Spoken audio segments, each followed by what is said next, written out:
selamat sore. Pada kesempatan kali ini, saya akan mempresentasikan hasil UTS saya yang berjudul temanya itu Cyber Physics System. Perkenalkan, nama saya Marinata Tumpal Panatan. Untuk uh, mengetahui apa itu Cyber Physics System, pertama kita harus tahu dulu CPS itu apa sih? Atau kenapa kita harus tahu? Nah, bayangkan jika suatu malam di sebuah negara kita mengalami gangguan listrik sehingga sebuah negara melakukan pemadaman massal secara mendadak. Nah, penyerangan ini bukan masalah cuaca semata, bukan juga masalah operasional semata, namun ternyata dilakukan oleh serangan cyber.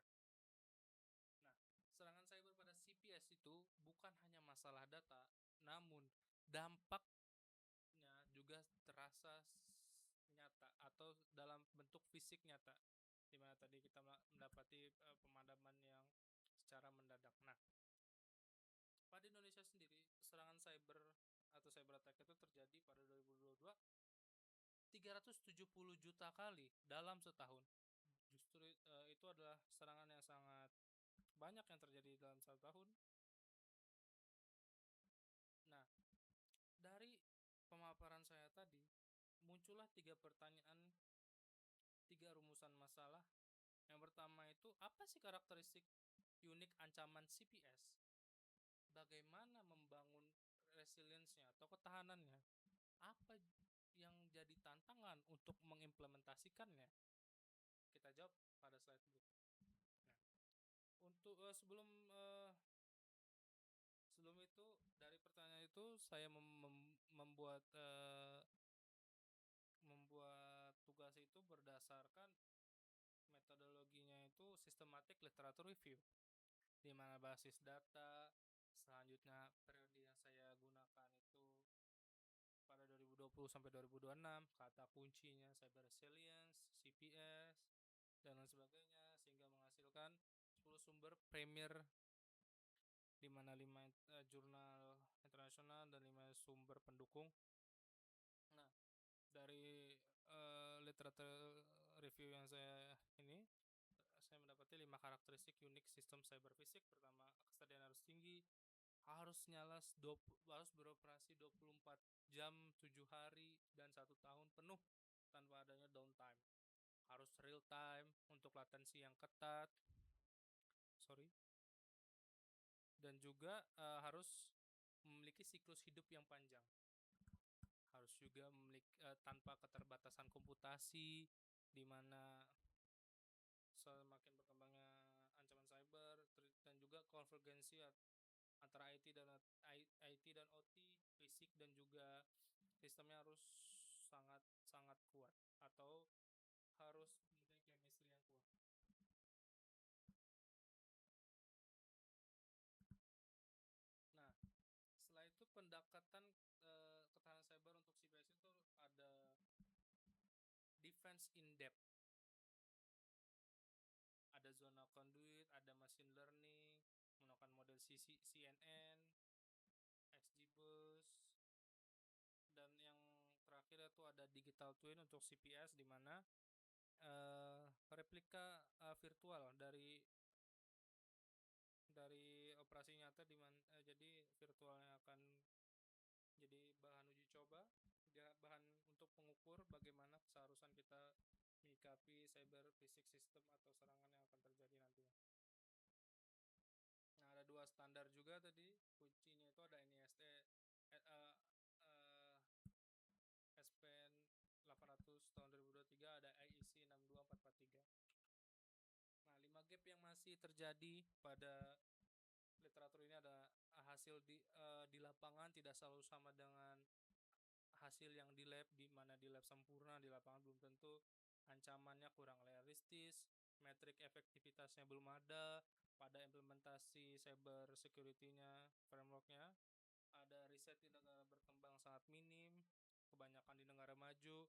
Untuk di Indonesia sendiri bahkan masih kekurangan SDM, anggaran, dan juga selalu impor untuk teknologinya. Yang kelima itu supply chain-nya masih belum bagus atau terabaikan.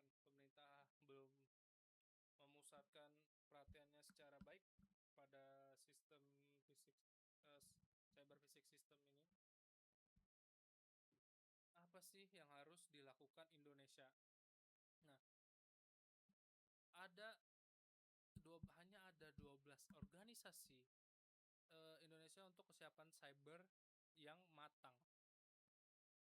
Eh, yang pertama, dari data itu 12 organisasi itu kemana yang lain?